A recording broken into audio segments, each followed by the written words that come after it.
una de las aplicaciones de los flip-flops es el uso de estos como divisores de frecuencia.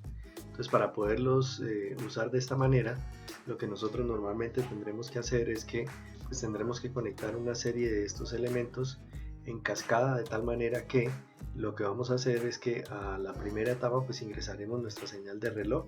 En este caso pues yo lo que he puesto es esta fuente de acá, que como se darán cuenta, digamos, va conectada directamente a la señal de clock de esta etapa de acá.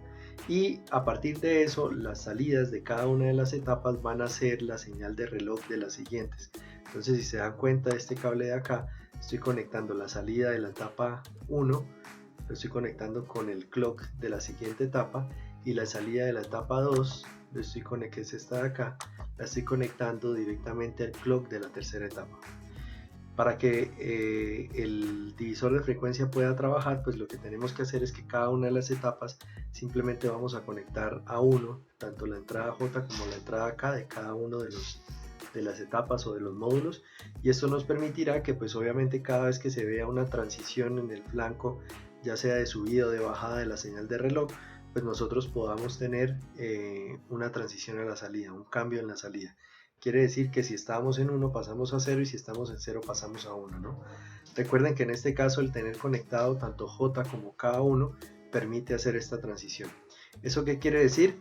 Que pues si nosotros tenemos esta señal de acá y esta señal está ingresando a esta primera etapa, se esperaría que a la salida de esta etapa yo tenga una frecuencia menor a la frecuencia con la que estoy operando. Y esta frecuencia menor, miren que va a ser la entrada a la siguiente etapa, y por tanto acá yo también voy a tener una división, y siendo esta la entrada a la siguiente etapa, pues al final de esto también tendré una división. Esto para simularlo, lo que he puesto acá es un osciloscopio de 4 canales. Digamos que ustedes lo pueden encontrar por aquí en el menú de la derecha del multisim, que es básicamente un elemento como estos, y pues básicamente lo que hago yo aquí es conectarlo a cada uno de estos elementos. Entonces en el canal A, si se dan cuenta, lo que he hecho es conectar la señal de entrada. En este caso la señal de entrada para nosotros va a ser el clock a una cierta frecuencia. Después conecté la salida de la primera etapa, en el canal C la salida de la segunda etapa y en el canal D la salida de la tercera etapa. Vamos a ver cómo funciona. Al simularlo, entonces lo que yo voy a tener es algo como esto. Entonces, si ustedes se dan cuenta, por acá estoy ingresando mi señal de reloj original, que es esta de acá. Después voy a tener la salida de la primera etapa, la salida de la segunda etapa y la salida de la tercera etapa.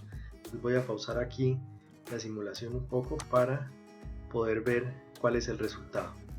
Entonces, a ver, vamos aquí que nos quede un poco más amplia, algo como esto quizás.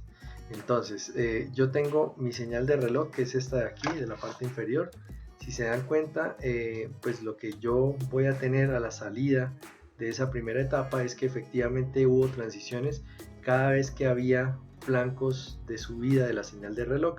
Recordemos que en este caso, pues los flip-flops que tenemos conectados acá, si se dan cuenta por la notación, pues lo que está haciendo es que van a trabajar con flancos de subida de la señal de reloj. Entonces cada vez que yo veo un flanco de subida de la señal de reloj acá, pues voy a tener una transición. Y eso ocurre que, por ejemplo acá, cuando tengo esto, pues si yo venía con un 1 pasa a ser un 0, en el siguiente flanco si yo estaba en 0 pasa a ser un 1 y así sucesivamente. Esto me permite, si se dan cuenta, dividir la frecuencia en 2, por lo que se esperaría que por la salida de cada una de las etapas pues yo vaya a hacer una división por 2, ¿de acuerdo? Entonces miren que la salida de la segunda etapa, que es esta señal de acá, esta señal nuevamente trabaja con cambios en los flancos positivos de la señal de reloj, y por tanto digamos que lo que va a hacer es dividirme por 2 esta frecuencia de acá, y la salida de la tercera etapa de la misma manera. Entonces flanco de subida pues permite hacer cambios, si venía en 0 cambia a 1, y aquí nuevamente flanco de subida y aquí hace el cambio nuevamente y así sucesivamente. ¿Eso qué significa? Si se dan cuenta, quiere decir que a la salida de la primera etapa yo estoy dividiendo en 2 y tengo conectado de esta manera, estoy dividiendo en 2 la frecuencia que me ingresó. En la salida de la segunda etapa ya la he dividido por 4 y en la salida de la tercera etapa la he dividido por 8. Este circuito, pues si nosotros seguimos conectando de la misma manera, pues podemos hacer divisiones de frecuencia sucesivas, ¿listo? Sabiendo que pues cada una con respecto a la anterior lo que está haciendo es dividirla por dos, ¿de acuerdo? Espero pues hayan entendido, muchas gracias.